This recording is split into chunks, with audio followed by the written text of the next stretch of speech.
What's up, guys, and welcome back to my reading journey. Hope we're all doing absolutely fine. And today, as usual, we're going to continue with the fourth book of the Discourses by Epictetus. And today, I'll read to you the second part of the chapter 8 to those who hastily assume the character of philosophers.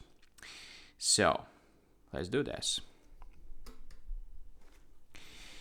But even those who are called philosophers use vulgar means to pursue their calling. They just put on a cloak and let their beard grow and say, "I am a philosopher."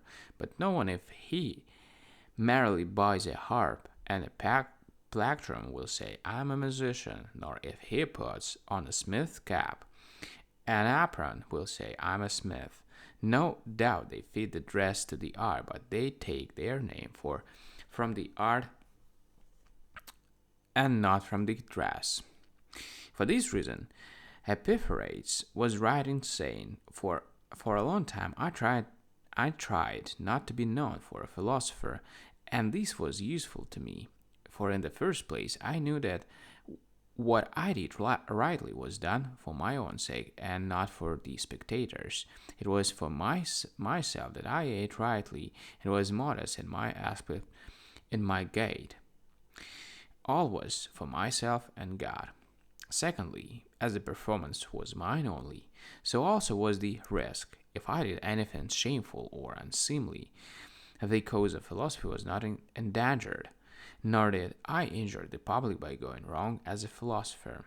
For this reason, those who did not know my design wondered how it was that, though I was familiar and conversant with all philosophers, I was not a philosopher myself. What harm is there in the philosopher being discovered by my acts, not by outward signs? See how I eat, how I drink, how I sleep, how I bear and forbear, how I work for others, how I exercise the will to get and the will to avoid, how I observe my relationships, natural and acquired, without confusion, without hindrance. Judge me by this, if you can. But if you are so deaf and blind that you do not consider Hephaestus a good smith, unless you see him with his smith cap on his head, what harm is there in being unrecognized by so foolish a judge? So it was that most men did not recognize Socrates for a philosopher, and they came to him and asked him to introduce them to philosophers. Well, was he annoyed with them, as we should be? Did he say, "Don't you think me a philosopher?" No, he took them and introduced them, and was contented with this one thing, that he was a philosopher, and was glad that he was not waxed, being not taken for one, for he remembered his proper business. What is the business of a good and true man? For how many pupils? Certainly not. Those who have set their heart on that shall look to that. Is it then to take difficult principles and define them precisely? Others there will be who will look to this. Where then was it that Socrates asserted himself and wishes to assert himself? In the region of injury and benefit. If anyone, said he, can injure me, I am of no good. If I wait for someone to benefit me, I am not.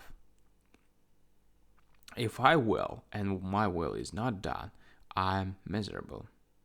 This was the great field of conduct to which he challenged every man, and in which I think he would have given way to none. But how, think you? Was it by proclaiming aloud, "This is the man I am"? Never. But by being the man he was. For again, it is a fool's and a braggart part to say, "I am free from passion and tumult." Man, I would have you know that while you are in turmoil and disturbance about worthless matters, I alone am relieved from all perturbation. What, are you not contented what are you not content to be free from pain without proclaiming, "Come, all ye who suffer from gout, headache, fever, come ye lame and blind, and behold, how I am untouched by any sickness." That is a vain and vulgar boast, unless, like Asclepius, you can at once show them by what treatment they too can be relieved of disease, and for this purpose produce your own good health as an example. Alright, guys, we've done with the second part, and tomorrow we'll continue on the third one. So thank you for joining me today on this video. We're going to continue tomorrow as usual. See you and bye.